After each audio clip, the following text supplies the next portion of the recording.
Welcome. Excited to get the 2020 spring football practice season rolling.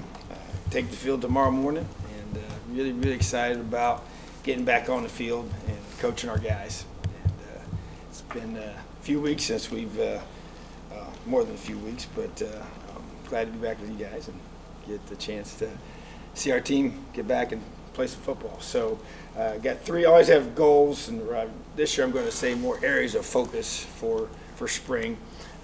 We have a much more mature team than we've had the last couple of years, and a lot of guys returning, and so to me, it's as I share with our staff, just the focus on effort is going to be paramount. You always talk about that; it's always a big deal, but man, I'm going to be all over that in every phase, every drill, everything we do, just to continue to elevate the ultimate performance eventually. And just because of the competition that we have and the depth that we have, that's going to separate guys. So I don't care what drill it is, and the special teams drills, and every single thing we do, we're looking for that finish. And we did that even yesterday morning with our team and our team run. It was just so much about doing the little things right and finishing. And so that's number one. Number two is going to be attention to details, and that's obviously technique as well, but just all the little things. We've spent this off season talking about one more. It's been just the focus of after the bowl game and just coming up one short in that game, and just need one more stop, one more first down, one more a lot of things, one more kick, one more point at the end. And so just the attention to details. Once again, you got a veteran group of guys, a lot more of those than we've had, guys that have played, guys that have been here, and just almost an obsession as a coaching staff with the details. And that will be felt by our guys and our leadership guys to be able to embrace that. And then the number three is body language and eye contact. That's something I'm going to really emphasize with our guys. Once again, just trying to get them to a whole other level. These are all things that you naturally want, but just an extra emphasis on the body language that we have, during the game, how we respond to adversity, just the eye contact with your coaches when they're correcting you. The essence of coaching is the correction of errors, and so how you do that is critical. And I want eye contact from our players with our coaches. Just once again, it's just a heightened sense of the little things to be able to elevate where we are and where we want to be. So those are the three things that stick out to me that we want to focus on, emphasize, and just really excited to see them with all the work in the weight room that they've done the last several weeks, and to be able to get them out there, move around with maybe a little extra muscle mass on them, and how they handle that, and just excited to see them move around. I like the speed of our team and the way they've worked so hard and all the things that we've asked them to do. So those are things you really want to see, from your guys when you get a chance to get out there. Even though we won't have the shoulder pads, I won't have helmets on tomorrow, and get a chance to do that. And then also, just want to officially say just such a huge thank you to Dave Ballou and Dr. Ray for what they did for us, what they brought to us here. Obviously hate to see them leave, but wish them nothing but great things there at Alabama. Learned a long time ago, you hire great people, and usually aren't going to keep them forever. Love to always keep them a little longer, just like with Kalen DeBoer, same thing. But if you got them for 1 year, they make you better. If you got them for 2 years, they make you better. And as I challenged our team when we talked about this after it happened, hey, I want to thank those guys. They made all of us better, and that's why I just want to just publicly say to them thank you and appreciate all that they did for us. And also just since it was already been out there this morning, just wanted to Samson James will be back with us. Will be back with us in our meetings tomorrow, and they'll be practicing with us. So that's good news for the Hoosiers. So sometimes you make mistakes, and he's admitted that, and it's been a few days, but we love Samson. Nothing changes. Peyton Hendershot status has not changed, so no update with that. But as that evolves and continues, I'll let you know. Zach. Just kind of the natural first question of spring, but are there going to be guys who maybe are going to have to miss because of some injuries, maybe some older guys that you just don't feel like you need to put as much on because they just don't need the reps as much? Just kind of maybe are there some moving parts that we'll see guys maybe not as involved starting them all? Well, first of all, we do have a few guys. You always have off-season injuries that you have to deal with. I know that Stevie Scott, just from a wear and tear, running back position, didn't plan to overuse him in the spring. Just wanted to continue to grow and develop and be at a high level. So I don't expect him to be as highly used as he has been in the past, just because I want his body to be fully ready to roll in the fall. Thomas Allen will be coming back from surgery, so he will be non-contact throughout spring. C.J. Person had the surgery, so he will be out for spring and get a chance to get himself rehabbed. And Josh Sanguinetti, coming back from shoulder surgery, will be able to be out there in pads, blue jersey, which means no contact, but kind of like Devon Matthews had a year ago, where he was able to practice but not hit, and so he'll be in that situation. Jeremy Passmore, same thing from his ACL injury he had in the fall. We'll be able to get some drill work in, won't be involved in team things. Dylan Powell coming back from a minor surgery that he'll be limited in some things, but expect him to continue to grow and develop, so he won't be out there full bore for everything. But those are the guys right now at this point going into fall practice. Do have some guys that we'd like to move around a little bit positionally. Dave Ellis is going to be able to be a versatile guy for us. Already has been. Played running back as well as slot receiver, and has the skill set to really play inside or outside receiver, but and specialize in returning kicks and punts. But he will do some work at running back. And then defensively, Bryant Fitzgerald, Fitzy, will be getting some work at the Husky position. We really want to try and take some of those secondary guys. We're a 5 DB defense, 3 safety defense, and Jamar Johnson will be able to play some free safety. Want to be able to move him around and create his flexibility. He just makes plays every time he's out there. So really looking forward to that. His ability to be versatile. Just to me, it's about position flexibility. It really helps us become a better football team the more times we have guys like that able to move around, and spring's a great time to really experiment with that and get a lot of quality reps in, and I think that's really going to be helpful. Raheem Lane's going to play some safety, the rover position, which is our safety to the field by alignment. We'll also cross-train back at corner as well, but really feel like that he's gotten bigger and just trying to get our best players once again with the ability to play multiple positions, and just really excited about our defense, excited about our offense and our specialists as well. So, but those are some guys, and then we'll be finding a new kicker, and so I know that Charles Campbell is the one that would be expected to be in that position. That's what he needs to follow through with and do. But so he'll be replacing Logan Justice, at least initially, and that's what my expectation will be, that he's the guy. So, but this will be his chance to come in that role without somebody technically in front of him. More questions? Matt Weaver.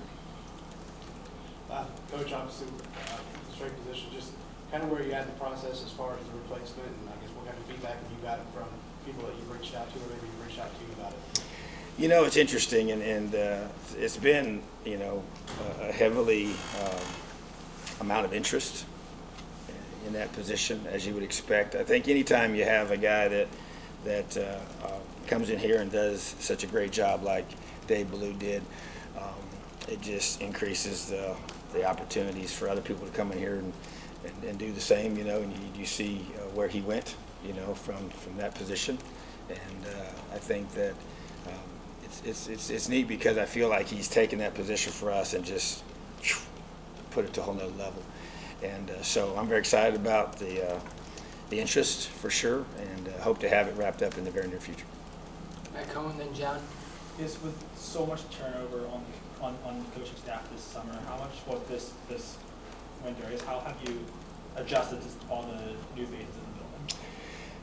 Well, you have a new defensive line coach, and I tell you what, I'm so excited about Kevin Peoples. I just think that he's as good a technician I've ever been around, and just even in the meetings, and I knew him way before here, and we've not worked together, but it just, I really think he's going to make us better. I just do. I think he's such a great technician and teacher, and he's going to build great relations with our guys just already in a short amount of time. And so I think you're going to have a chance to see some exciting things there with that group, and and bring Kevin Wright in, a guy that haven't coached with either, but know well, and man, just brings such an expertise and so professional, so sharp, and has handled so many things, in the different places he's been. And IMG's really, it's like running a college program in so many different ways, even more so than your typical high school, even though it's not really a high school setting, but it's the recruiting piece that they have to go through to go across the country, which is the nature of being there. It's just a very unique preparation for college coaching. So he brings all that with him, and then the ties to Indiana and all the coaches he knows, and his dad's been coaching forever in this state, and such a highly respected family. So those are two really great additions, and then Jason Jones as well, and I know is a phenomenal person, coach, all wrapped up, great recruiter, and knows our system, and so I just think that, those are three new faces for sure, but if you come and spend time with our staff, there's a lot of good chemistry, with the guys, and so it's because there's some relationships already established there, but I think when you get guys that fit with you, so that's really the only change we've had from the football side of it. And so you look at our offensive staff, even though Nick's in a new role, you got one new face on that side of the ball, and you got two new faces on defense. So it doesn't really feel, maybe from the outside it kind of appears that way a little bit. And I guess there has been change for sure, but I don't feel. I think probably the more recent situation with the strength staff probably makes it a little more of a bigger change, So, but from a football perspective, and the players and the coaches that are here. And in those roles, it feels pretty, doesn't seem quite as much as maybe it might appear. But I'm anxious to see those guys out there, coaching their new positions, and their guys, even Coach Teagarden rolling into a new role, will be different. But he is going to be involved, and he's going to coach those Huskies, which is a safety type position for us, and so that puts him in the mix with the guys he's. So I really feel like we've strengthened ourselves. With that, I'm also going to be more involved in special teams than I have been in the past. So I just think that this, in general, it's going to be, yes, some changes, but I think a lot of positive things for sure. John, then Taylor. I mean, you talk about all the changes and that success is going to bring this, with like coaches leaving, coming and going. I mean, have you had to have conversations with the players or to kind of reinforce to them that this program is still heading in the same direction? You do, and I, in this very room, talking to the players, I said, when you have, you do something that hasn't happened in 26 years, people take note, and I just feel like that's the nature of having some success, and we obviously got a long ways to go. It was a great first step to get where we want to be, and those are positive things. But I think with that comes change, and it comes, people want to hire your guys to go, become head coaches, as we saw, or be coordinators like with Coach Inge, and chance to make those moves. And so I think you have to, as I told our team, with situation with our strength staff, I just said, just going to ask you to trust me.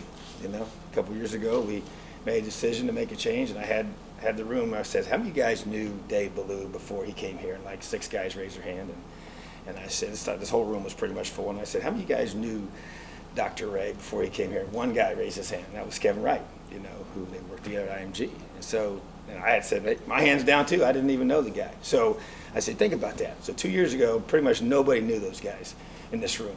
And so I said, we found them, and we brought them here, and they did a phenomenal job. So I said, I'm just going to ask you to trust me, and we'll make the best decision, the best fit for this program, and bring in a guy that's going to, just like before, take the program where it's at to another level in your area of position. So that's why I challenge every new hire to be that way, and to take their room, their position, their side of the ball, their responsibility, and elevate and build off the success that we're having. So that's been the challenge and the charge to our guys.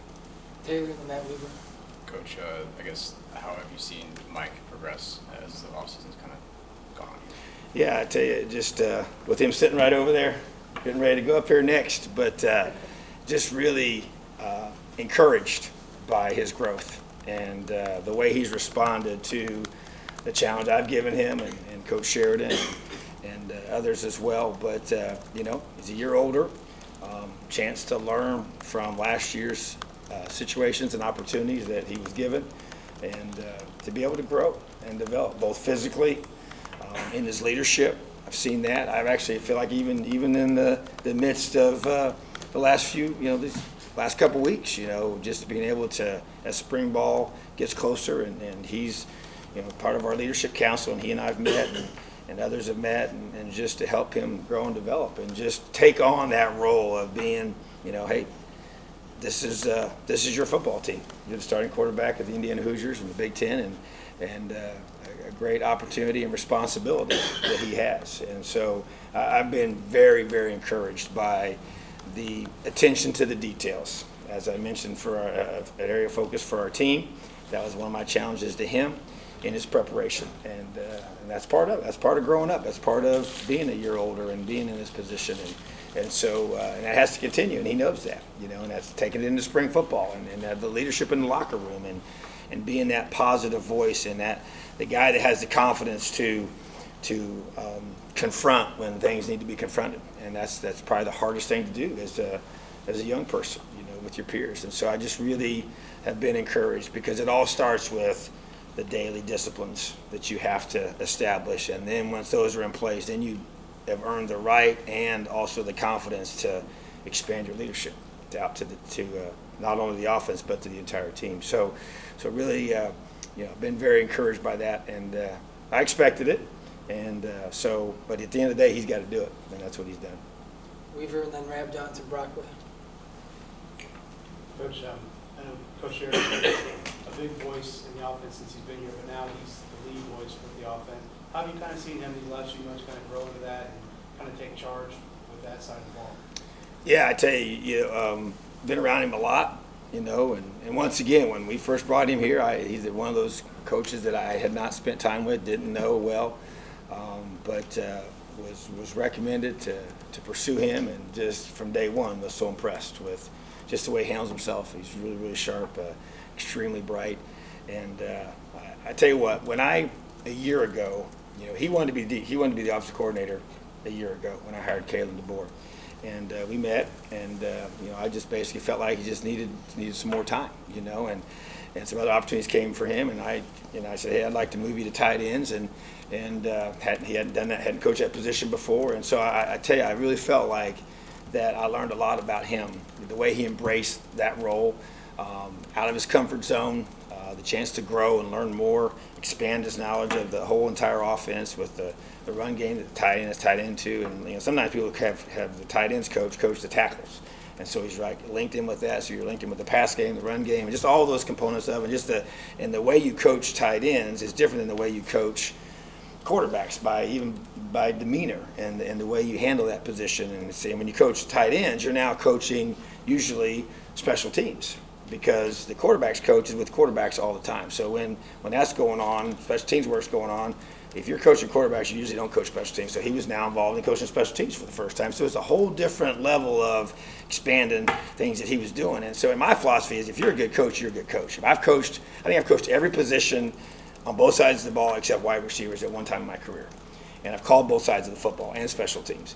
And so I just think, and I'm from the mindset, my dad was from the era where, you would have coaches that would coach on one side of the ball, maybe for several years in a row, and then you would flip. And you would coach different positions, maybe even flip sides of the ball. And so I just believe if you're a really good football coach, you can coach about any position. And so we get rigid where we think a guy, he's an O-line guy, or he's a D-line guy, or he's this guy or that guy. I just don't believe that. And so, and I saw that from Nick, and I thought that I felt like he grew in this last year, And so all it did was just confirm to me the way he responded to that, and bringing somebody else in when you want that job, and the way he handled that, and the way he learned from Kalen. So to me, it was just a very, very natural, obvious thing for him to be, another year seasoned, another year ready to roll, and I'm excited. So, and the way he commands the room, got great demeanor in front of everybody. He's the coach that we use on recruiting visits to address all the parents, and he just kind of has a great demeanor to him. He's got a good sense of humor, kind of witty, and he's sharp, and he handles himself really, really well. So always just so impressed. He's the guy I communicate on the headsets about situations on offense and managing the clock and just all those things that go into being able to manage things at a high level. So, very, very confident in Nick, and obviously I know it's a new opportunity for him, but I think he's going to do a great job. Rab Johnson, Kevin, Tom. Coach, what position group do you feel is the strongest heading into the spring? Which position group do you think needs the most work in the spring? Oh, I would say the most work that sticks out to me is offensive line. probably most springs, that's usually what I would say. But we have more younger guys there that I want to see develop, and it's going to be critical that they develop for both depth and just find out some, who are going to be the guys. I just think that you think of all the mid-year guys that are here, there's 4 offensive linemen that have a chance to get a whole extra spring in.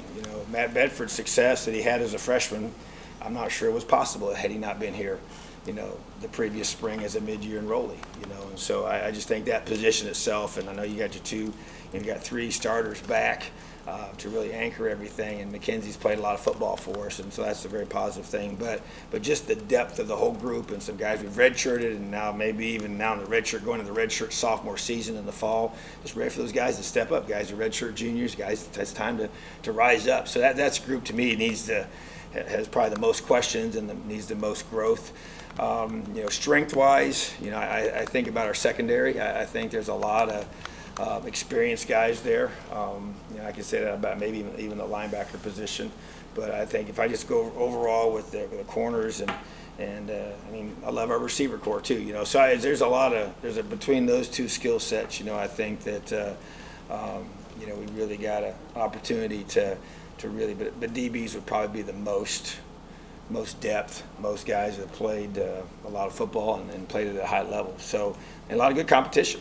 We've had springs here where we had 3 corners going in, and we knew we had issues with that, and then that's not the case anymore. So, but that would stick out to me, those 2 spots. Kevin, then Tom. I think you sent out the tweet a couple of days ago saying we don't flinch. Between Blink. Peyton's, we don't blink rather. Mhm. Between Peyton's situation and obviously some players leaving and the coaching turnover. How have you tried to manage keeping even keeled for all this? Well, that was sent out on purpose, and where that comes from, when I was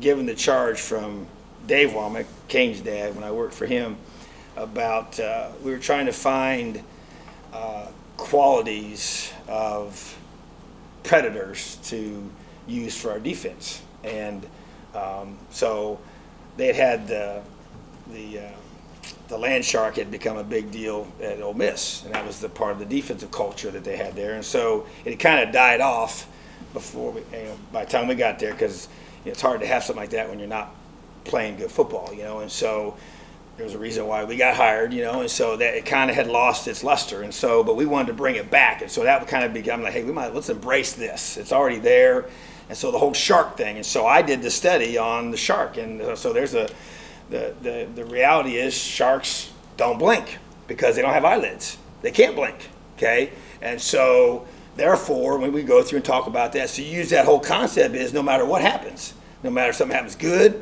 something happens bad, we don't blink. And so we had all these different qualities of a shark that we applied to our defense and how we were going to play and how we were going to perform.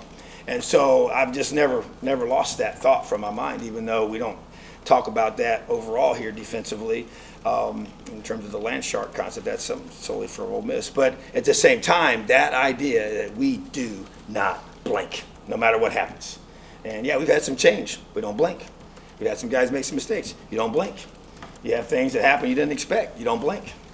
And we talk that way with our guys. And so when I sent that out, they knew exactly what I was talking about.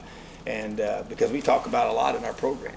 And I just think it's a great life principle, and because when you start flinching and start worrying about things going on around you, you're not very effective. So this program does not blink.